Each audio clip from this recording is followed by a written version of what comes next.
Oh yeah, sexy biscuits. Nice. Long Boys Blues, 1975. A YouTuber who's on the rise. Reviewing games late at night and sometimes friends. But Long Boys Blues, 1975.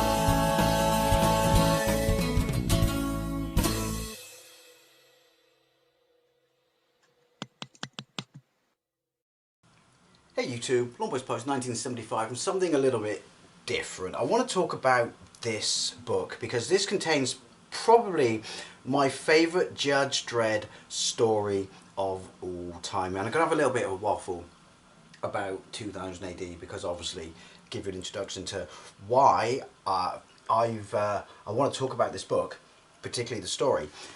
But I'm jumping ahead of myself. So I think it was 1987. Obviously, 2000 AD is a British sci-fi anthology comic that was introduced in 1977. And it wasn't until the second issue that Judge Dredd was actually introduced. And people seem to think that Strontium Dog, Johnny Alpha, and the Strontium Dogs were a creation of 2000 AD. But they were not. They were a creation of Star-Lord, which was its sister magazine that didn't survive, wasn't successful enough, and was folded into 2000 AD, and then Tornado was folded into loads and loads and loads of stuff was folded into 2000 AD, and it would have the name underneath the 2000 AD. I am aware that this doesn't say 2000 AD, but it would have the name of the magazine or the comic that it had absorbed under 2000 AD at the top. But what it meant was you got a whole bunch of classic great characters from a varying array of great British comic books that sadly weren't successful enough to run in their own right. 2000 AD will be, oh my god, it'll be 50 in 2 years' time. It's a different beast now from what it was back in the day, mainly because it almost went bankrupt at one point. And is it Rebellion? Don't correct me on this because I don't read modern 2000 AD. I'm more interested in the back issues that I don't have, and I have a substantial collection of 2000 AD, starting from about 1987 and running right the way through to the early 2000s. But I'm more so now interested in just picking up the very early ones that were pre my childhood, if that makes sense. Well, I say that, but obviously I'm only 2 years older than 2000 AD. But I couldn't read, could I, when I was born? And I certainly didn't read 2000 AD when I was 2. It's more of a Beano matter, isn't it, when I was a kid? Anyway, how I got into 2000 AD. I was sick as a kid and I was off school and I had something called stibulitis. Points for you if you know what it is. So anyway, because I was off school, I went to work with my mum at her part-time job where she was a cleaner in a little village called Rington. I went and got a comic from the local newsagent. Remember those days when the local newsagent was literally one room, half the size of your lounge, and they didn't sell anything other than literally soft drinks, newspapers, magazines, comics, crisps, cigarettes and chocolate. I miss those days. Anyway, I saw this magazine on the shelf and I think there was a sticker album or something else with it, maybe another comic. I can't remember because I can't remember the exact issue. You might be able to work it out when I tell you what was in it. And so I bought it because I'd never seen anything like it. It had a painted cover with Nemesis the Warlock on and Purity. And on the back, I think it was the penultimate episode of Zenith Phase 1, and on the back, so only the front was colour, the back was colour, and the 2 pages in the middle, which was Judge Dredd, were colour. Everything else was black and white. And in those days, Tharg, the alien, the Betelgeuse, I believe is what he was the host of the letters page. And I've never forgotten because it always had a thing on the inside cover that said, Doug will not do your homework for you, so do not ask him. Meaning, don't write letters to 2000 AD saying I'm doing a project for school and stuff like that. Always thought that was kind of funny, even as a kid. Anyway, so I read this from cover to cover, and I'd never read anything like this because I'd read Transformers UK at this point, and Beano, which I still got because I had a love for the Beano, into my early adulthood. and a bunch of American comics. And obviously Zenith was so far ahead of its time. I'd never seen a superhero like that before, where he punched through the chest of the bad guy, Masterman, and unleashed a fourth dimensional hyper being called the Loigo. And I've never forgotten it, because I'm pretty sure on the back, the page that was in colour, it said, you can put the Tonka toys away, mate, the war's over. So, cut to maybe a few months later, and we were at a jumble sale, and there was a whole bunch of 1988 to 1987 2000 ADs there, and I think I bought something like 20 of them for about 50p or something like that. And I remember there was cover up with Durham Red and Johnny Alpha from Strontium Dog on there. There was that, you know, better Dread than dead, or better dead than dread. Play on the you know, the what was it, the bloke, Red or Dead guy, his advertising campaign, that cover art and stuff like that. And I was just blown away, and I read all of these, and I was absolutely fascinated by Judge Dredd. So I asked my mum if I could order it from the newsagent every week, and I did. And then so I started getting it, I want to say, maybe this is 1988, because it's a blurring of memories, when Judge Dredd in Oz started, where Chopper obviously escaped from Mega 31 from the cubes, even though he was let out. Sorry, spoilers for the story that's 40 years old. And flew all the way to Australia to compete in Super Surf 10. But Dredd used it as an excuse to go there, and it looked like he was pursuing him. But then him and the other judges could raid Ayers Rock, where the clones of the Judder, clones of the Dredd, clones of judges, well, there was a clone of Dredd, he was called Kraken. Sorry, I'll get to this book in a minute. Excuse me, I just had Greg sausage rolls. Yeah, that's their secret base, and so the whole point of Oz was really to, you know, take out the Judder. Anyway, so 1987, actually, I got my first 2000 AD annual of my Auntie Sheila for Christmas. So your 88 annuals would come out in 87 and stuff like that. And it was the one where you got Tharg in the middle, Anderson on the left, and Johnny Alpha on the right. And Johnny Alpha's holding a gun to Tharg's head, Anderson's pointing him like that, and she says, "Buy this book," or the Beetlegeesian gets it. And I read it and I loved it, because obviously annuals were something I was familiar with, because they're a big Christmas gift in this country. And so I was like, wait, so there's annuals for this comic as well. So I started getting them religiously. But getting to this book, this was 1989, and we were coming up to Christmas, and I got the 2000 AD 1989 annual. It was my mum was giving it to me for Christmas.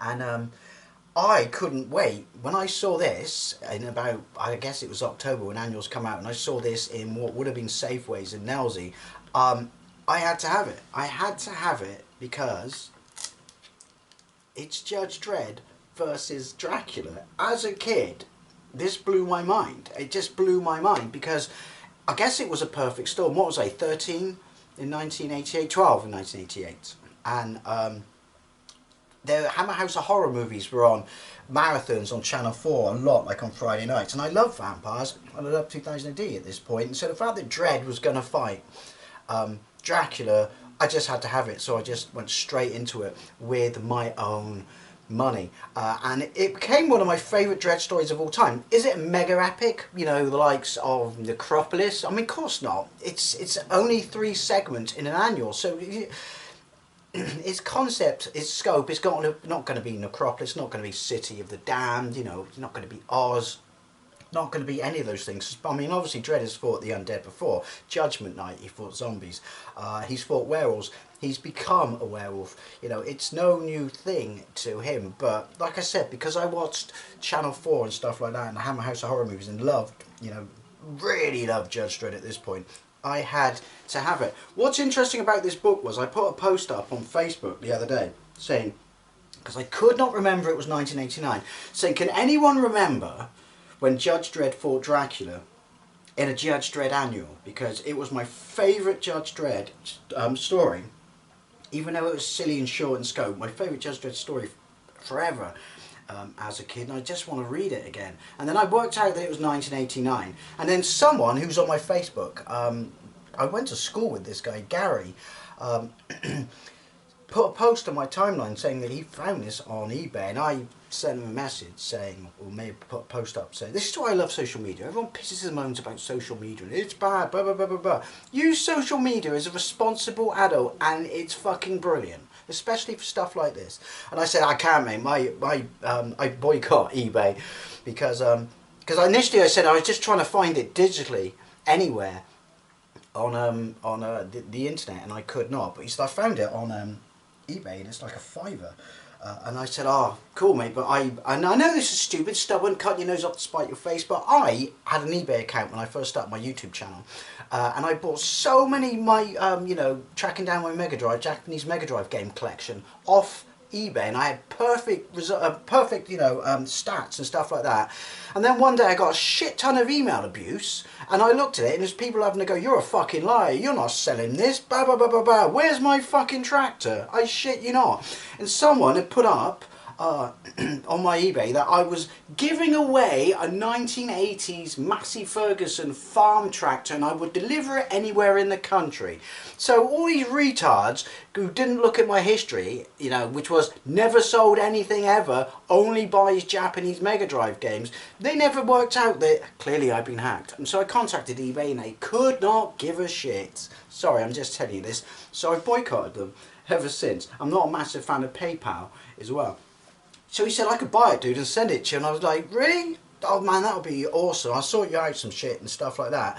So he did. And so massive thank you to Gary. I know his second name, but I'm not telling you. Also, memories of Gary, because Gary wasn't in my form at school. On the subject of social media, by the way, I get friend requests of people I went to school with all the time. And the thing is, half of them never interacted with you at school. Half of them never liked you at school. And so when the people, I don't know, it's like they try to collect old friends on Facebook as trophies or something.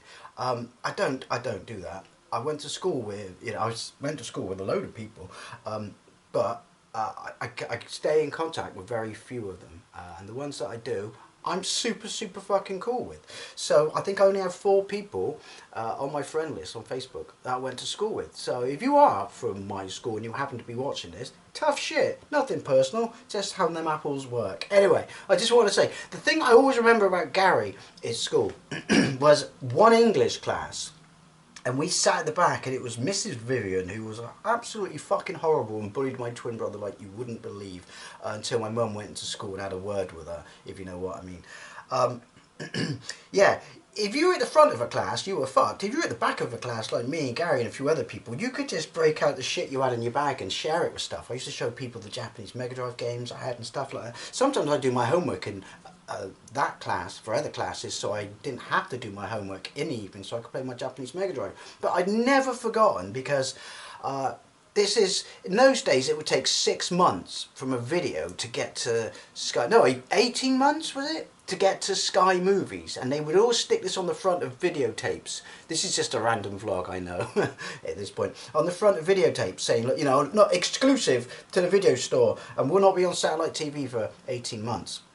And everyone was losing their shit, mainly because of Sky Movies' top 10 on a Friday of Roadhouse, like, oh my god, it's Roadhouse, because Patrick Swayze was cool, and it's a man, he's a bouncer in a bar, and he's fighting the kung fu and shit like that. And I remember it had been out to rent for like, only a couple of months, and Gary had this ex-rental they bought of it, and it was in the big box, remember that? The big box, and it was white plastic, and we were just sat there fucking drooling and salivating over the back of this, and like, yeah, it was just, I just remember that. I don't know why, I've never ever forgotten that. And I do remember, like I said, it was almost like show and tell unofficially at the back of the English class, because Mrs. Vivian only concentrated on the people at the front, whom she was a C word to. So yeah, it was, I still got a C in English, so I still did it right. Anyway, massive thank you, Gary, for sending me this book. So like I said, the reason I like this is Judge Dredd Annuals.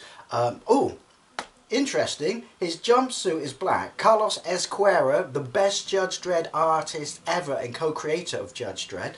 But for some reason the colourist made his jumpsuit black and it has no zip down there. Also, a man with a gun in Dredd's world and he's not shot him. Lucky. And personal peeve of the modern 2000 AD, which is they've retconned his lawgiver, and now it looks like the lawgiver from the Dredd movie, which, don't get me wrong, I absolutely love and adore. It's a fantastic movie, but that's a fucking lawgiver to me.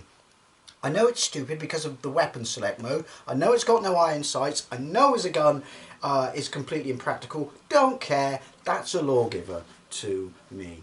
Anyway, so yeah, it's just standard annual. It reprises of probably reprints of older material and one new strip and some quizzes and stuff like that. It's an annual, so even though you could argue that 2000 AD was a slightly more edgy adult comic, it still very much followed your traditional children's annual. But you have your roll call and a list of compendiums and the Dredd behind it and a bullet hole. But it's this Costa del Blood Part 1. And in fact that the art was done on little Dredd badge and stuff like that. £3.75 in 1989. What's that now? About 11 quid? That's a complete guess. A Finite Romance. So this is fucking brilliant. The humour as well, which is, it's summer, but everything's so polluted because of, you know, the wars.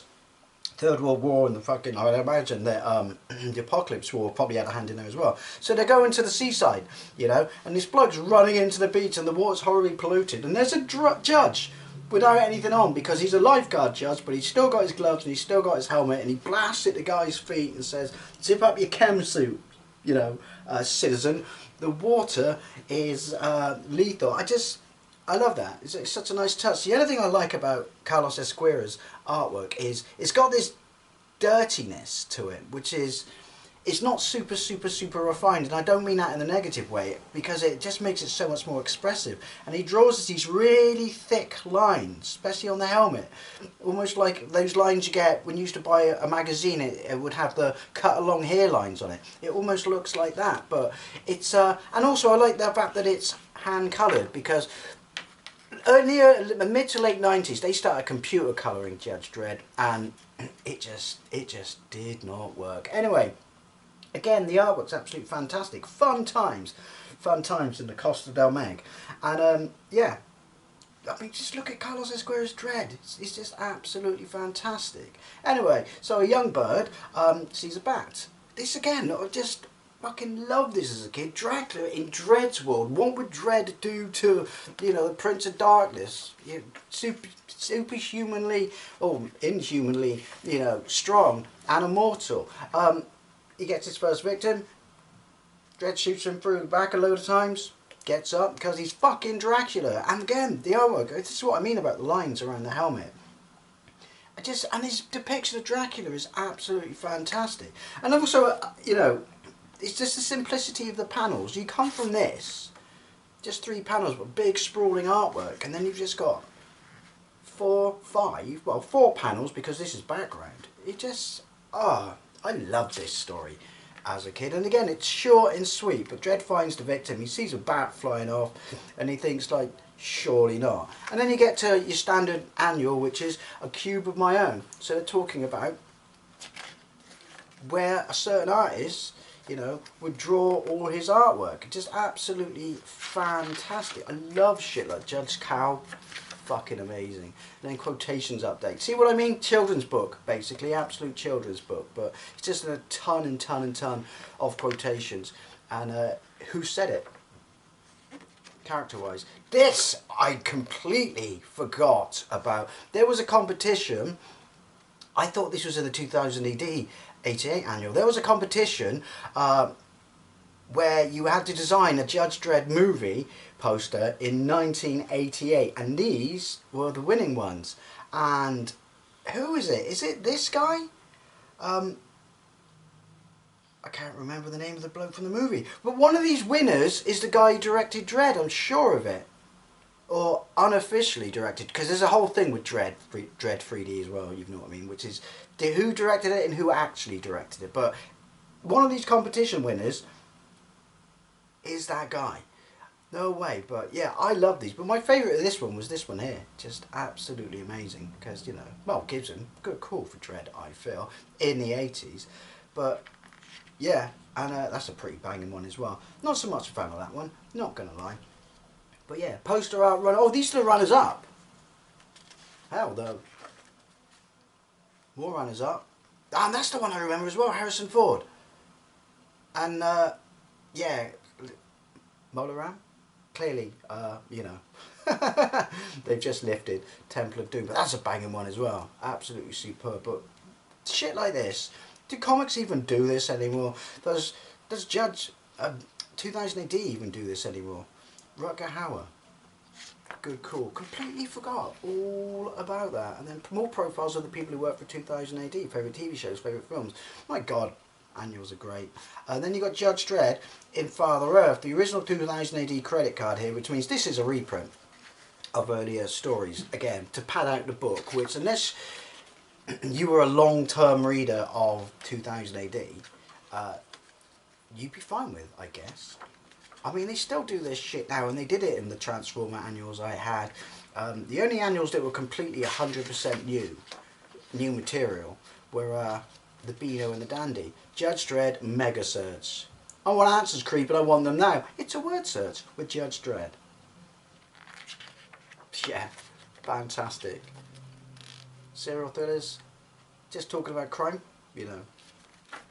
Thrillers in general, in, I guess, in comic book form. I want to say that this, I forget what it was, but because of the incredibly small panels, and I didn't know this at the time because I would have got my parents to buy it. Was it the Daily Star? One of the UK tabloids had a Judge Dredd comic strip in it. It was only a few panels a day, but it would have been free Dredd, and it was stuff that was independent from the actual 2000 AD as far as I can tell, so I would have been all over that. Plus, again, you can tell by its small panels for, you know, tabloid or not, its artwork is absolutely fantastic. But then we get back to the meat and two veg, which is Costa del Blood, Chapter 2. Something wicked this way rose. So, obviously, it's Dracula's assistant, because you've got to have a human assistant. I like the fact that he's not a pussy, he's in the fucking fucked up chem-sea without any protection whatsoever. And look at the size of the waves. So, does he mean he let Dracula out of the box? Or was this beforehand? Don't know. Haven't read this properly yet. Saving that. Wanted to share it with you. Anyway, so he gets to Mega City. Where did he come from? Meanwhile, down in the med lab, they worked out that the bird has got 2 puncture wounds on her neck. And Dredd smells something fishy going on, and he's not talking about the contents of Baldrick's apple crumble. Dracula's assistant takes him to a B&B, I guess, a guest house where she smells, you know, she thinks some bloke's smuggling someone in here for free.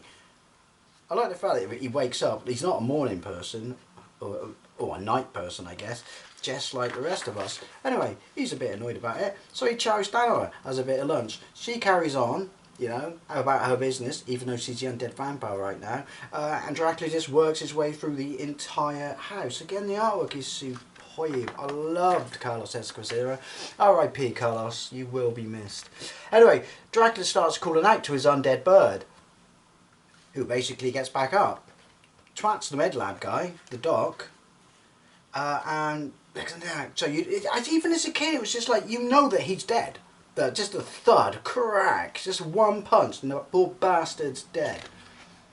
Amazing. And the choice of the way they portray just like the bright red, the bloodlust basically, to make her rise from a dead. Did he survive then? No, that's a different bloke. So yeah, he's dead. He's toast. Again, these are the lines I was talking about that Carlos would draw around stuff. And it wasn't just in Dredd, it was in Strontium Dog. It was in it because Strontium Dog and Dredd were the primary ones he drew. His jumpsuit is still black, I noticed, but yeah, so he goes into the guest house. He notices that this is it again, vampire lore in fucking Mega City 1. He notices that they haven't got fucking reflections, so he blows them through the heart 3 times, and the guy's like, you can't kill us, we are the undead. And so he's like, high explosives. And he goes, well, let's make it kind of difficult for them to put you back together. Just love that idea. Like, no, has anyone done that in a vampire movie at this point, which is just sheerly, just completely and utterly blow them up? Let's see them fucking respawn from that. And so obviously all the other vampires are pissed. Again, I don't know, have they should have released this as a one-shot. Do you know what? Like, I get maybe they did in foreign audiences, like for North America and stuff. But yeah, he's taken out all the vampires, but he runs out of high X, and then they disarm him. But he's going out fucking slugging because he's Dredd, and then a backup arrives. So yeah, 1-on-1 Dredd with fucking the Prince of Darkness. He escapes. He's still got incendiary rounds though, so he shoots him in the arm, and he starts going down. Anyway, Day of the Droid, because they called their staff droids, didn't they? So, yeah. Pat Mills, interviewed by Dominic Wells. If you know anything about 2000 AD, well, you know that fucking Pat Mills is the boss. He's the GOAT. He's the legend. So another one, Just, yeah. Father Earth continues. So again, does it tell you what prog this was originally in? No, it doesn't. Maybe they were thinking you wouldn't notice. I love the fact that they called their issues programs. But yeah, I mean, I hadn't read it as a kid, so I still loved it. But yeah, then you got more profiles, Mega City Times, so you get your mocked up newspaper. Justice Department denies vampire allegations. Good times, good times. So this is your TV guide. I forgot all about this. This is so much comes flooding back. TV guide, yeah. More profiles. Alan Grant, fucking legend. Continuing the newspaper tabloid. Steve Yeovil, legend. Dread Rap. I have that book actually, and that's the book I got for Christmas at the time. This is the guy who drew Bad Company, wasn't it? There's Tharg, if you're not a 2000 AD fan. I heard someone once say that you referred to us as ADers, to which I think I said to them at the time, fuck off, not referring to me as an ADer, that's the stupidest shit I ever heard. Anyway, Custard of Blood, Part 3, Hall of Horrors. Dracula comes crashing down, he puts it out because, it's just a little flesh wound, it's just a little fire. Twats him all for being, well, rude, because he's the Prince of Darkness. Dredd follows him into the Hall of Horrors. See, come on! It's more on the cheesy side, this, I know, but like I said, I don't know what it is, why this just resonated with me so much as a kid. And then, the funny thing is, the likeness of Dracula is accurate to whatever this Dracula portrayal, animatronic, is accurate to the real Dracula. So Dredd blows him away. And again, modern vampire lore versus Judge Dredd. So he's getting his ass kicked, properly getting his ass kicked. But he gets his lawgiver back. He bites him on the nose. What does he say? Nobody puts the bite on the law, creep. And this bit, I fucking love this. Just absolutely blew my mind as a kid. Which is blah, blah, blah, blah, blah. And he's like, is that the best you got? You can't kill me, I Count Dracula. So he shoots down. And then Dracula realises, tell me that's not the coolest fucking way to get rid of a vampire you've ever seen. And you've never seen it before this, and you've never seen it since. And it's the cross. So he's fucked. So he's going down anyway, but Dredd, well, he's fucking Judge, so, he takes the Yeti's club and stakes the fucker. But I've waffled on and on. I just had to give a little bit of introduction to why I fell in love with 2000 as a kid, and you can still buy annuals, by the way, and I still buy it from time to time. Like I bought it this week because they did a continuation to the 1992 End of Judgment Night, where Dredd and Johnny Alpha Strontium Dog have to walk out of the cursed earth after having killed Sabat. But I don't know what it is, and a massive thank you again to Gary. Why I always have such high regard to this story. I think, because I know of a place downtown that has them, and it's not a Ponzi overpriced second-hand bookshop either, that I might have to track down a few more annuals. I know I have the very, very first 2000 AD annual, so I might have a pop at that. But yeah, like I said, sorry, random vlog, I like doing these sort of videos. Nostalgic memories of Judge Dredd Annual 1989, but this book, yeah, and that Judge Dredd story, like, one of my favourite Dredd stories of all time. So, I mean, if you've read this story, what did you think of it? Did you get the annuals as a kid, particularly, 2000 AD and Judge Dredd? And yeah, do you miss those simpler times? Thank you very much for watching, and I'll see you later.